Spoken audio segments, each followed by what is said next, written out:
minkum ahad mo tún bi ẹ́ wípé ìjẹ́ ọ̀rọ̀ tí arákùnrin yìí ń sọ a ti rí èèyàn kan nínú yín tó ti kọ́ sọ ọ̀rọ̀ yẹn rí fàdákàtà àlà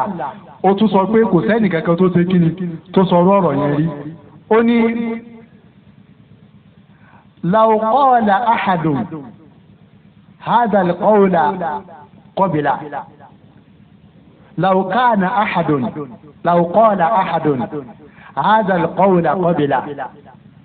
tó bá jẹ́ wípé ẹnìkan ti kọ́kọ́ sọ̀rọ̀ ọ̀rọ̀ ìṣáájú arákùnrin yìí làkúlìtò rajulun ya'tasi bi qawlin qila qabla ní ìbá sọ pé photocopy ní í ṣe yà ní ọkùnrin kan tóun náà ń sọ tí ó ti bá táwọn kan ti ṣe kíni tán ti sọ ṣáájú rẹ̀ kò ní jẹ́ kóun lè ṣe kíni kóun gbà lánàbí ẹ máa wọ ẹni yóò sẹ́ni tí ń sọ ọ̀rọ̀ yìí ó mòdodo àbí ó mòdodo òun ni tá a bá ń sọ yí pé ọkùnrin tẹ́ ń wòye onírúurú ni o ó mòdodo bọ̀ kò sí kíni kò sí ìṣe sí àwọn ẹlẹgbẹ́ tí mo fẹ́ lọ sí òun gangan ni ẹ mọ̀ wípé àwọn ẹlẹ́bọ àwọn òmòdodo à ń kàn ní pé ohun tó ń pè wá sí ìyàjá àlàlẹ̀ àléhà ìlànà wa àhìdá gbogbo oríṣiríṣi aláwùn tá à ń jọ́sìn fún yìí tán ya pa bí mílíọ̀nù táwọn oníkàsọ́ di kíni ẹyọ kan ní táwọn bá ń fànà àwọn òmòdodo ẹ wo ohun tó ń sọ ó ní tó bá jẹ́ wípé nìkan ti kọ́ sọ ọ̀rọ̀ yẹn ṣáájú ìbá ní photocopy ní kìí sànàbí àmọ́ ńgbà tó lẹ́nì kò sọ́ọ́rì yẹn àfọ̀n wọn létí nígbẹ̀yìn ó tún ní sa'altuka halikana min abaihi min malik mo tún bí ẹ wípé ìjẹ́ àrí ọba nínú àwọn baba ńlá baba ẹ̀ fàdàkàrìtà Allah ó wá sọ pé kò sí ọba kankan nínú àwọn baba ńlá baba ànábì ò sí kíni wọn ò jọba rí kultu wọn á sọ pé laukana min abaihi min malik tó bá yẹ pé ọba ń bẹnu àwọn baba ńlá baba rẹ̀ ni la kultu rajulun yatlubu mulka àbí ọlá ni wá owó ni wá ọlá òun náà fẹ́ dépò ni ó ń wá post ni ìbá sọ wípé ọkùnrin kan ni tí ń wá kíni ipò àwọn baba ńlá baba ẹ̀ tó ti bọ́ mọ́ lọ́wọ́ ó ní sàáìtùkà kọ́ọ̀l ó tún sọ pé sàáìtùkà aṣùrọ́fù nẹ́ẹ̀sì tàbàáhù àmdù àfáàwùhùn mo bí ọ́ pé sáwọn èèyàn ńláńlá àwọn èèyàn onípò olówó ọlọ́lá èèyàn bìrìkìtà táwọn ni wọ́n ń tẹ̀lé ní àbáwọn ọ̀lẹ́ èèyàn tí mo ti kà sáájú pàtàkàdìtà ànàdù àfáàhùn ìtàbàáhùn ó wá sọ wípé àwọn ọ̀lẹ́ èèyàn náà ń tẹ̀lé wọ́n hùwà àtibáà rúfùn gbogbo àwọn ànábì tí aláàmọ́ ń rán irú àyídà ni máa ń tẹ̀lé wọn. àwọn èèyàn bíi wà àyídà ni máa ń ṣe súnà tí ò ní appointment ní government house ẹ má bínú oníníjúmọ́ sorry ní nǹkan bíi about sáà ní àwọn لي جلسة عند العلماء في بلادنا في bẹ́ẹ̀ni tí ẹyẹ sùn sílẹ̀ nu ni ó sì máa sọ̀rọ̀ á change gbogbo gbèsè ayé ẹ̀ gbogbo àwọn èèyàn báwọn tí ò ní láìkì súnà dáadáa àwọn èèyàn báwọn ó ní irú wọn kọ́ àwọn ọ̀lẹ́ èèyàn yẹn gan wọ́n máa ń jẹ́ kí ni àtìbá àrùn lóṣòdì subhanallah ó ti mọ ibi tó wà báyìí kódà bó olówó láàrin wa olówó gan ní tẹ̀síńtẹ̀ láàrin wa ta ló lè bọ́ gbogbo àwọn bọ́dà gan nu wa òun gan ẹ̀yẹ́ wò bàbá dọ́gbọ́n sí ni tó bá ní jájẹ àtìrí ẹ̀bùn ní èmi òrólówó kẹ̀kẹ́ àwọn ọ̀lẹ́ èèyàn kí ni mo fẹ́ sọ ó ní sa'altuka ó ní wàkọ́ọ̀lì ó tún ní sa'altuka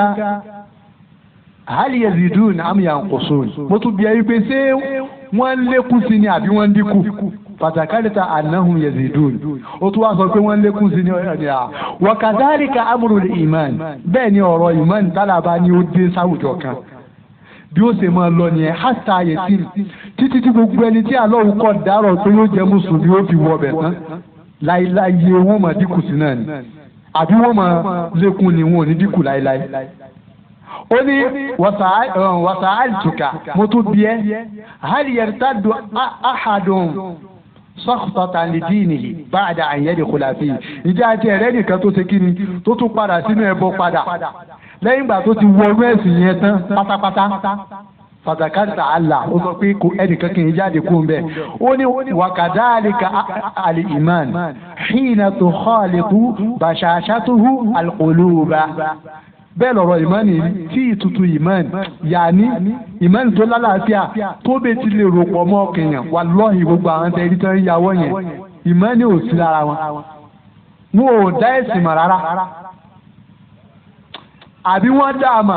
bọ́kùnrin tí ń béèrè yìí náà ti dá àmà àmọ́ kò sí kíni kò wọnú ara wọn ó dé tí wọ́n dẹ̀ fojú rí àmọ́ kò wù wọ́n nínú ọkàn nítorí wípé àlọ́ ò fẹ́ rere fún wọn ó ti mọ̀ pé kò sí kíni kò sí bárọ́kà kankan ní ara wọn òun ló fà tán fi kó rí dà padà ó tún wá béèrè wípé ó ní wọ́sàáìtùkà mo tún bí ẹlẹ́rìí wípé hal tattahimunahu bil kadhib qabla an yaqula ma qala ǹjẹ́ ẹ ti mọ̀ ní òpùrọ́ síwájú kó tó máa ṣàlàyé nǹkan tí ń ṣàlàyé fàtàkàtà Allah ó sọ pé àrárá òkè ìpùrọ́ wa qad a'rif annahu lam yakun liyadara al-kadhiba ala an-nas fa yakdhiba ala Allah wọ́n èmi gẹ́tì mọ̀ wípé irú ẹnìyẹn kò lè fi kó máa parọ́ fáwọn èèyàn lẹ̀ kó máa parọ́ fáwọn èèyàn kó wá jẹ́ pé Allah ni ó máa ṣe kí ni ó máa parọ́ mọ́ pé Allahu sọ báyìí Allah sọ báyìí Allahu sọ báyìí ẹni tí ì parọ́ fáwọn èèyàn yóò àmọ́ parọ́ mọ́ Allah ó ní rárá mo mọ̀ báyẹn ó tún wá ní wàsà àlìtùkà mo tún bí ẹ àdìyẹ́gùdè wípé ìjẹ́ ó fẹ́ ó máa ń ṣe ẹ̀sán pàtàkàtà Allah ó wá sọ wípé kò kí ń ṣe kí ni kì í tàn fakadhalika ar-rusul bẹ́ẹ̀ ni gbogbo ẹni tí Allah rán lamtagùdè wọn ò kí ń ṣe ẹlẹ́tàn wọn èé tààyàn alhamdulillah ìwọ tó o bá ti jẹ́ ẹlẹ́tàn bí àwọn rọ̀ṣìdíyà ṣàròfíyà ìjìgbòwíyà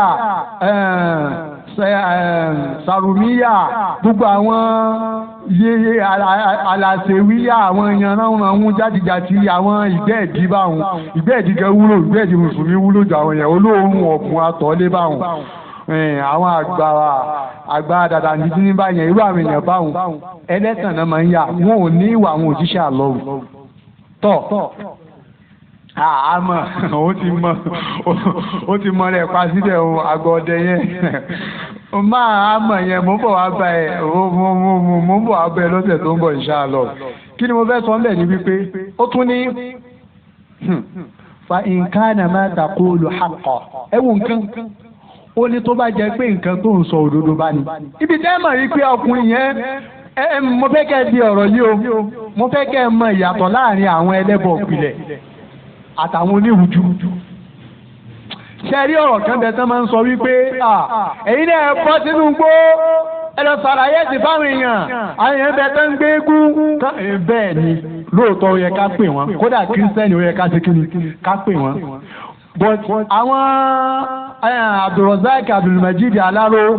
Sharafu Ògbómọ̀ṣọ́ Najimudẹ Èkó Abdulgani Jumua ẹlẹ́yà ẹ̀sán pè ní ìmọ̀ràn ẹlẹ́hà fọ́dún ìwó àwọn amúbíọyẹ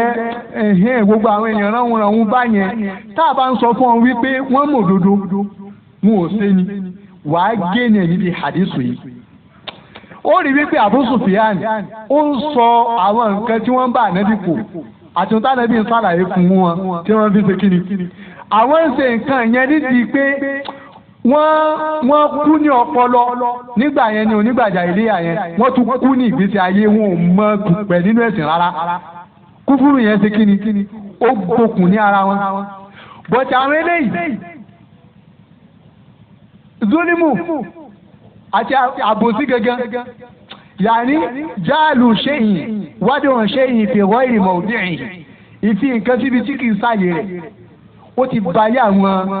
eléyìí jẹ́ yàní kúfúrú bí pẹ̀tà fáwọn lára àwọn ọmọ òdodo bọ̀ tí wọn ò fẹ́ ṣe ni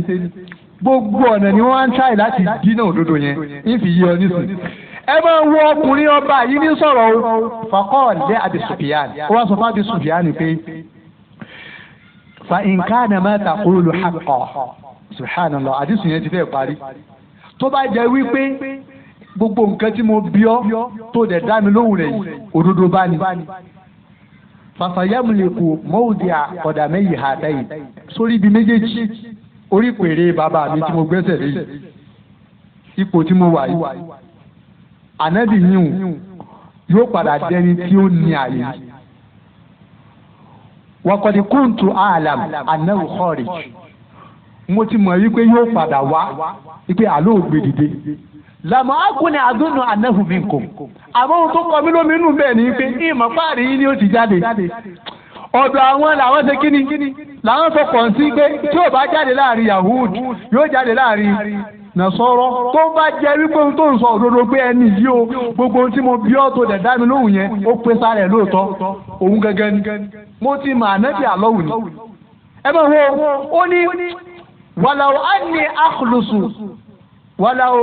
àní àlàm àní àkùlùsù mínú látàjà ṣàmùsù lẹ́kọ́ à tó bá jẹ́ wípé mo bá rí ọ̀nà tí ń gbà dé ọ̀dọ̀ ẹ̀mí mi ń bá digbádìwù mi ń bá ṣèpalẹ̀ mọ́ láti pàdé rẹ̀ wàlàó kúntù ìndàhù tó wáyé pé mo tún wà lọ́dọ̀ ànábì yìí wò ni lagosari tó à ń kọ̀dà mẹ́yìn yìí bá máa bá fọ ẹsẹ̀ rẹ̀ ọba odidi kápẹ́júwe bíi olórí US kí súná wá dọ́dọ̀ rẹ̀ kó a máa sọ̀rọ̀ báyẹn fún ẹni tí ó jẹ́ ànábì àlọ́wù ẹ máa wo nǹkan o ẹ wo bó ṣe mọ òdodo tó ṣẹfẹ́ mọ̀ wọ àwọn onírúurú ẹ̀kọ́ rẹ̀ lára arákùnrin yìí nìsín kí ló bá tó fi béèrè yẹn láti pilẹ̀ òun ni wípé ànábì sẹ́ndì lẹ́tà sí pé kó ṣe kíni kó gba Islam ó wá kọ́kọ́ béèrè nípa àwọn kèfèrí ìpìlẹ̀ àtàwọn òun wà nípò àwọn oníbídà but nígbà téèyàn ò bá ti tí mọ́jẹ̀mú ò bá ti pélé yàn lórí ẹ sì try láti ṣe kíni láti pè é ná ló fà á tí lẹ́tà fi dọ́dọ̀ rẹ̀ ó wá kọ́kọ́ ẹ rí i pé ibi àdìsọ àkọ́kọ́ yìí ọ̀rọ̀ àwọn kèfèrí ìpìlẹ̀ ti ṣe kíni ó ti yanjú but bó lẹ́sẹ̀ fẹ́ dáwọn onírúurú sí mọ̀ fẹ́ẹ̀fì mọ sífàtìlì ìtìbí àti mò ń sọ ìṣesí àwọn ẹlẹ́gbẹ́ ìwà wọn ti pẹ́ òun lẹ́wàá bá pàdé bí eléyìí nísìnyí. ثم فدعا بكتاب رسول الله الذي بعث به دحية إلى أصيم بصرى فدفعه إلى هرقل ó wá ní kí wọ́n mú lẹ́tà ànábì wá tó fi rán Dihya sí Asimi Busra tí wọ́n fi mú fún ọba yẹn ìgbà wọn mú lẹ́tà yẹn dé. ẹ pé wo òjò ẹwọ tó wà bẹ́ẹ̀. fakọrọ àwò ó wá ní kán ka lẹ́tà yẹn fún un fàídà sí ní ti bẹ́ẹ̀ ní pé bisimilahi rahman rahim mo bẹ̀rẹ̀ lẹ́tà yìí kíkọ pẹ̀lú orúkọ Allah ọba tó pọ̀ ní ìkẹ́ ọba tí máa ń mú ìkẹ́ dé ọ̀dọ̀ ẹrú. min muhammad abidillahi wa rasulihi lẹ́tà yìí wá látọ̀dọ̀ Muhammad tó jẹ́ ẹrú Allah kò sọ pé ọmọ Allah wa rasulihi tó tún jẹ́ kí ni òjíṣẹ́ Allah ila azimi Rum asẹ́ndì lẹ́tà yìí lọ sí ọ̀dọ̀ ọba Rum olórí Rum èèyàn ńlá nù Rum aslim teslam gba islam kó lè la salamun ala man taba al-huda ọ̀là aláàkómọ̀ bá ẹni tó bá rí òdodo lélẹ́yìí tó dẹ̀ ń practice òdodo tó gba òdodo wọlé tó dẹ̀ mú un lò. amma ba'd lẹ́yìn ìgbà tí mo ti sọ̀rọ̀ àkọ́kọ́ síwájú tán. fa inni ad'uka bi di'ayati al-islam. mo ń pè ìwọ ọba yìí pé kó ṣe kíni kó gba islam.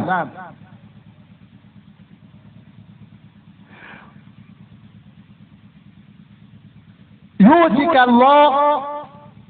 ajraka marratayn. aslim taslam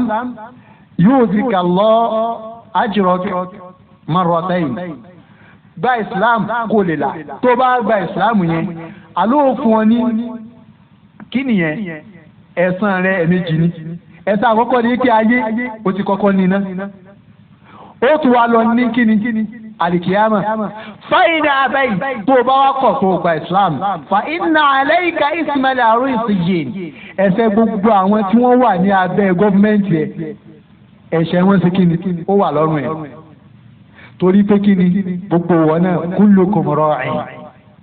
wa kullukum mas'ul 'an ra'iyati lálàáfin ní wala takunu awwala kafirin bi torí tí olórí bá ti kọ́kọ́ jẹ́ kèfèrí kò sí pọ́blẹ́mù máa ṣẹlẹ̀ sí àwọn tí wọ́n jẹ́ ọmọlẹ́yìn fún ẹ máa wo nǹkan ìgbà tí ó wá sọ̀rọ̀ yẹn tán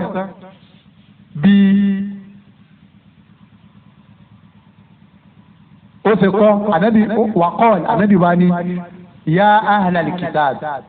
ẹ̀yin yahudu àti nasọ́rọ̀ ta'alaw ẹ wá gba islam ibi tá a wá ń pè yín sí ni ta ní kẹ́ wá ila kalimatin sawa'in baynana wa baynakum ibi ẹ̀sìn kan là ń pè yín sí tó ṣe yí pé èdè tí wọ́n fi gbé ẹ̀sìn yẹn kalẹ̀ ìdájọ́ ẹ̀sìn yẹn ọ̀rọ̀ tí wọ́n fi gbé ẹ̀sìn yẹn kalẹ̀ bó ṣe rí lọ́dọ̀ tí bẹ́ẹ̀ ló ṣe rí ní ọ̀dọ̀ tiwa náà tó bá ti jẹ́ pé ju yahudu ìpìlẹ̀ yẹn nasọ́rọ̀ ìpìlẹ̀ yẹn tó mọ ẹ̀sìn ànábì Ìsá tó mọ ẹ̀sìn ànábì Musa ìkan náà ni.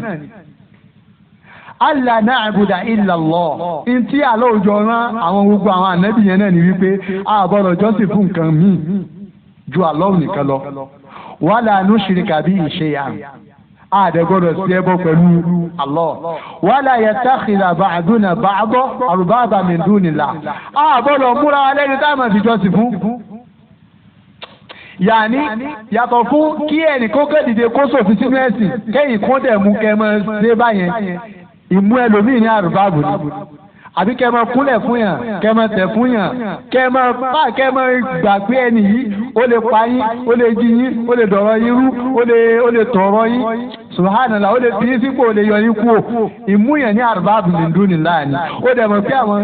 yahudu àti nasọ́rọ̀ máa ń ṣe kíni wọ́n máa ń ṣe kíni yẹn fa'in tawallaw tábà sọ pé kí ẹsẹ̀ sí tẹ́ bá kọ̀ tẹ́lẹ̀ ẹsẹ̀ sí faqulu shahadu bi anna muslimun anabi àtàwọn sọ̀hábà ẹ̀yin sọ pé ẹ jẹ́rìí pé ẹ̀yin yìí ẹ sáà jẹ́rìí pé àwa ti gbà fún Allah adẹ̀jú pájú sẹ́lẹ̀ fún ẹ̀sìn Allah láti máa tẹ̀lé ẹ̀sìn rẹ̀ pẹ̀lú ìfi tàwhídù lọ́nà mẹ́tẹ̀ẹ̀ta nínú fún.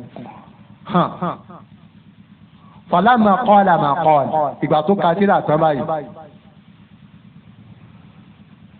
ló bá di wípé sọ́kọ́bù bá ṣẹlẹ̀ làwọn èèyàn bá ń kún wọ̀rọ̀tàfà àti kásùrà ìndàfù sọ́kọ́bù làwọn èèyàn bá ń kún rúnrúnrúnrún ẹ̀ pé mo ti sọ bẹ́ẹ̀ pé àwọn èèyàn pọ̀ ní àyèjòkó yẹn wọ̀rọ̀tàfà àti àfúwàt àwọn èèyàn bá pariwo ta pé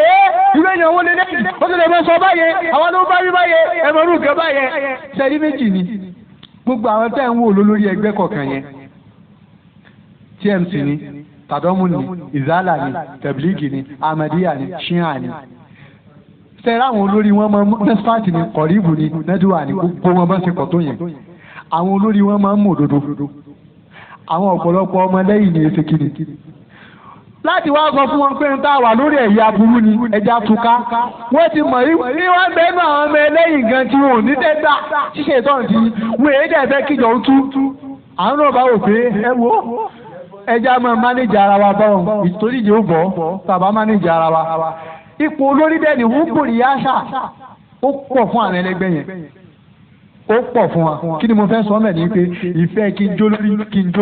n jó ọ̀gá kí èmi ní ma pàṣẹ gbogbo nǹkan báyẹn tọ̀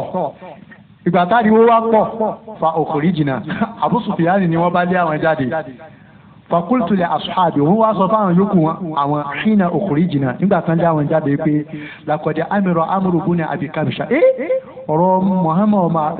ọmọ Abi Kabsha yóò jọ mi lójú yìí ìnáwó yà kọ́fùhù mọ́lìkù bá nílẹ̀ asfal àwọn ọmọ yẹ́lò ẹ̀rùn pé nítorí tá a bá lẹ́ni tó pupa láàrin wa kí làwọn abúlé kí máa ń pè yẹ́lò láàrin tiwọn náà wọ́n tún pupa ju ara wọn lọ ẹ̀rì pé àwọn òyìnbó sábà máa tún mọ́ láwọ̀ ju lárúbáwá lọ àwọn náà máa ń lo orú èdè yẹn báwọn. ó ní maziltu muqina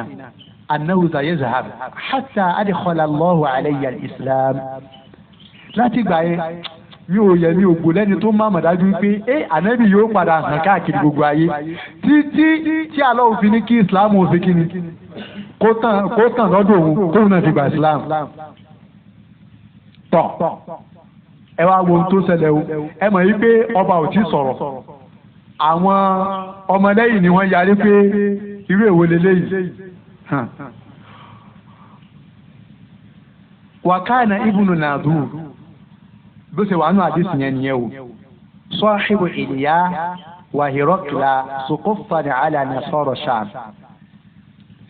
ọba yẹn àti ọkùnrin tí mo dákọ tán sìn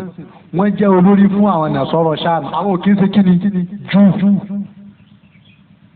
rúùmù ńgbà yẹn nàṣọrọ àwọn kírísítẹ́nì náà ń ṣe kíni náà ń rúlẹ̀ tọ̀ ó ní yuhadi òun ló sọ ọ̀rọ̀ yìí fún wa wípé ẹni pé Abu Sufyan ò sí ń bẹ̀ mọ́ ọ̀rọ̀ yẹn adẹ̀bọ̀lọ̀ mọ̀ bọ́yá ó rí àbí kò sí kíni kò rí òun ló wá sọ wípé ọkùnrin yẹn ó ń sọ ọ̀rọ̀ fún wa wípé anna Hiraqla hina qadima Iliya asbaha yawman khabitha nafs ó lọ́ba tí mò ń sọ̀rọ̀ ẹ̀bọ̀ látàárọ̀ yìí ó wọ ìlú tí wọ́n ń pè ní Iliya yẹn ìgbà tó wá wọ̀lú yẹn ó kàn jí lọ́jọ́ kan ni inú ẹ̀ bá bàjẹ́ ẹ mà kéèyàn máa rorò kúrò kéèyàn yan kẹ́míyàn ó dọ̀tí kẹ́míyàn ó máa kéèyàn máa wà ábì ṣá ẹ wo nǹkan yẹn wàkọ́ dáadáa wo bá lu bàtàn rẹ̀ kọ́ ti olórí ẹ̀sọ́ bá sọ fún pé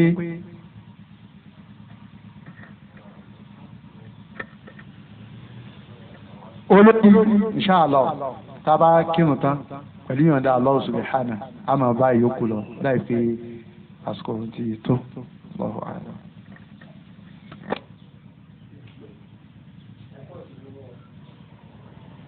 Abu, it is